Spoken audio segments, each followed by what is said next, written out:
ایک رات جب پورا گھر سو رہا تھا، مالک نے مجھے اپنے کمرے میں بلایا۔ میں گھبرائی ہوئی کمرے میں پہنچی۔ کمرے میں مدھم روشنی تھی۔ انہوں نے دروازہ بند کیا، لائٹ اور کم کی، اور میز پر نوٹوں کا ایک بھرا ہوا لفافہ رکھتے ہوئے بولے، آج رات مجھے خوش کرو گی تو یہ پیسے اور ایک اچھی زندگی اور بہت کچھ دوں گا، بس آج رات مجھے قربت چاہیے۔ میں نے سوچتے ہوئے کہا، میرا نام سمیرہ ہے۔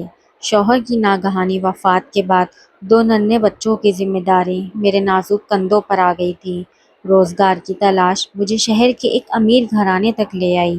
مالک مکان وقار صاحب ایک روبدار لیکن خاموش طبع انسان تھے۔ ان کا ایک چھوٹا بچہ تھا جس کی ماں کی وفات کی وجہ سے اسے ماں کی ممتا اور دیکھ بھال کی شدید ضرورت تھی۔ میں نے اس بچے کو بالکل اپنے بچوں کی طرح سنبھالا، اسے دودھ پلایا، اس کی پرورش کی اور اپنے غموں کو بھلا کر اس گھر کو اپنا سمجھا۔ وقار صاحب میری اس محنت اور ایمانداری پر مجھے ہر ماہ 50,000 روپے معاوضہ دیتے تھے، جس سے میرے گھر کا چولہا جلتا تھا۔ سب کچھ ٹھیک چل رہا تھا، لیکن پھر ایک دن میری زندگی میں وہ موڑ آیا جس نے میرے پاؤں تلے سے زمین نکال دی۔ وقار صاحب کے کاروبار میں بڑا نقصان ہوا تھا اور وہ کافی دن سے پریشان تھے۔ ایک رات جب پورا گھر سو رہا تھا، وقار صاحب نے مجھے اپنے کمرے میں بلایا۔ میں گھبرائی ہوئی قدم اٹھاتی ہوئی ان کے کمرے میں پہنچی۔ کمرے میں مدھم روشنی تھی۔ انہوں نے دروازہ بند کیا، لائٹ اور کم کی، اور میز پر نوٹوں کا ایک بھرا ہوا لفافہ رکھتے ہوئے بولے، سمیرہ، یہ 1,00,000 روپے ہیں۔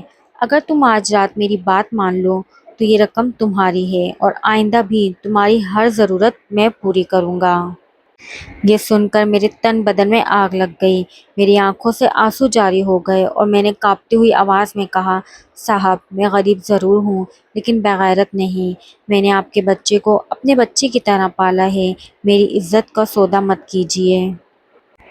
یہ سن کر وقار صاحب کی آنکھوں میں بھی آنسو آ گئے۔ انہوں نے فوراً لائٹ آن کی اور سر جھکا کر بولے، سمیرہ بی بی، معاف کرنا، میں نے تمہاری پاکیزگی اور اثار کو آزمانے کے لیے یہ ڈرامہ رچایا تھا۔ سچ یہ ہے کہ آج شام مجھے ملک سے باہر جانا ہے اور میں اپنے بچے کی کسٹڈی اور اپنے تمام جائیداد کے اختیارات کسی ایسے انسان کے ہاتھ میں دینا چاہتا تھا جو باکردار اور ایماندار ہو۔ مجھے ڈر تھا کہ کہیں پیسے دیکھ کر تمہاری نیت نہ بدل جائے، لیکن تم نے ثابت کر دیا کہ تم اس بچے کے لیے ایک سچی ماں ہو۔ یہ 1,00,000 روپے تمہارے بچوں کا تحفہ ہے اور اس گھر کی ذمہ داری اب تمہاری ہے۔ اس دن مجھے احساس ہوا کہ انسان کا اصل زیور اس کا کردار اور ایمانداری ہے۔ جب آپ مشکل وقت میں بھی سچائی کا دامن نہیں چھوڑتے تو اللہ تعالیٰ آپ کے لیے ایسے راستے کھول دیتا ہے جس کا آپ تصور بھی نہیں کر سکتے۔